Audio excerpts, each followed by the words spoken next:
Antira mabe malta mahanu soka malala fe zon adapsilon. Yulimbo na Abdul Rashid. Bulsimi yatamlo wumna maishale.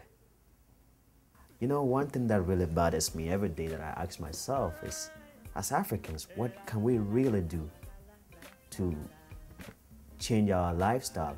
When Africa is mentioned, images that pop up in the mind would be poverty, illiteracy, hunger, you name it, all sort of them. And I don't know what we are doing as Africans to make this a history. And we tend to depend on so much aid from others. We don't really do anything about it. So the question really is, I mean, our goal is to actually charge the youth with such reason to believe that they can do it. And what we are doing is actually trying to get them while they are at infancy, so that we can instill into them those ideas, give them those necessary tools, those tools that they need to discover those inner potentials, or I would say those skills they need, the skill set they need to actually take charge of Africa. Okay, so how do you find your projects? Funding is actually a big problem. You know, as a not-for-profit organization, we really have to depend on outside funding. We try as much as we can to we've sent in some proposals from organizations like SIDA, USAID, and we have right now we are actually hoping to hear from the World Bank. We just sent in one of our latest proposals to the World Bank for review, and what we are intending to do as an organization in our African soil is to actually engage the youth in activities that would entertain the society, the community, and in turn generate funds to continue doing what we do. And I'll give you one example. Africa, or my country, we don't encourage the arts, which is one way. We really don't encourage them. So one of the biggest goals or projects that we are working on right now is to actually have a common center in the city. And at the end of the day, after a year-long work, everybody would come along, and kids from several schools will be tested on their cultural skills. So you would come out, display what you've got, and people that are coming to actually watch would pay a fee, which will not be very, it's not gonna be very exorbitant, just something little to take care of the project. And in that way, we can generate some funds to continue doing what we are doing. This is just a few, but we do have a lot more to do in terms of funding our projects. I know you touched on the Ghana schools a little bit.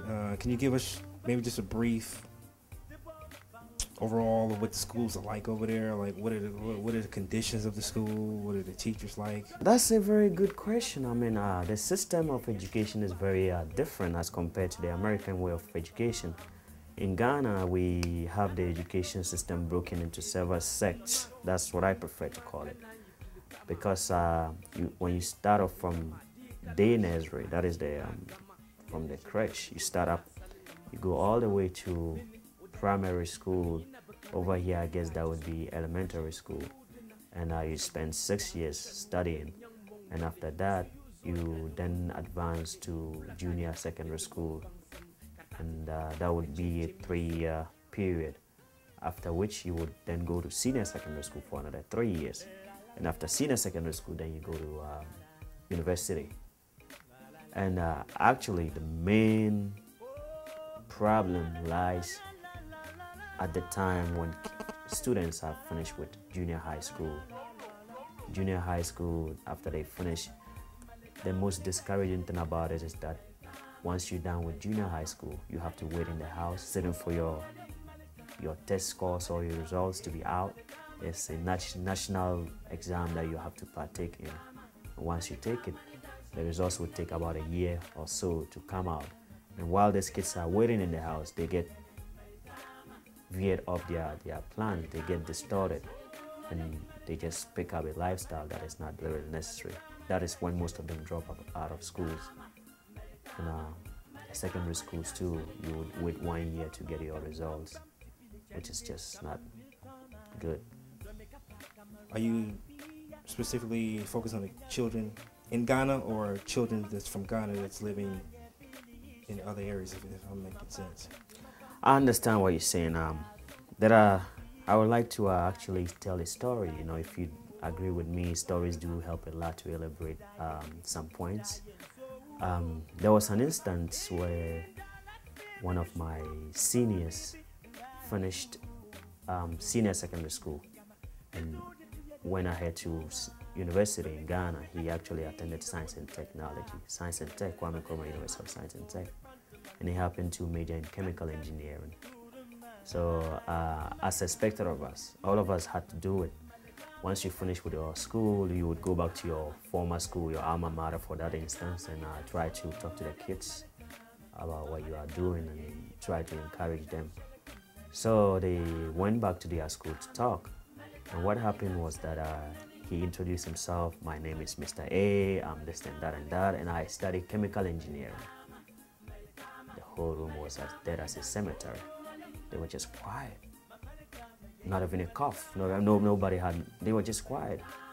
The next guy came out and he said, oh, my name is Mr. B, I'm so-and-so, and I'm a political science major.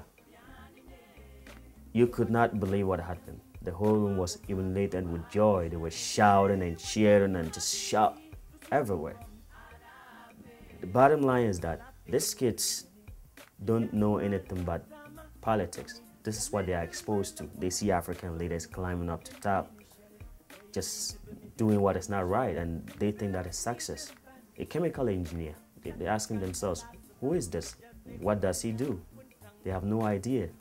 So this is actually one of the core reasons why we are doing this. Our mission is to actually give them a diversified skill set so that they would know that you're not just limited to being a politician, you can also explore other areas which will help in developing Africa.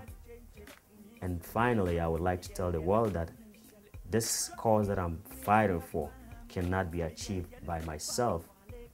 I need help. And the help that I need is not financially. Of course, some financial help, but then other Africans out in the diaspora, outside of the country, if we came together in one unified umbrella, we could do magic. We all have some inner capabilities, but we are elsewhere doing our own stuff, being selfish, let me put it that way, excuse me the word, but we've got to cultivate that unselfish love, the love for our country, for our nation, and for our own selves. That way, when we come together, we can do magic. And to finish up, we actually trying to expand, not just to Ghana or to Tamale, but to the whole of Africa at large. Thank you. Now on to Sahara.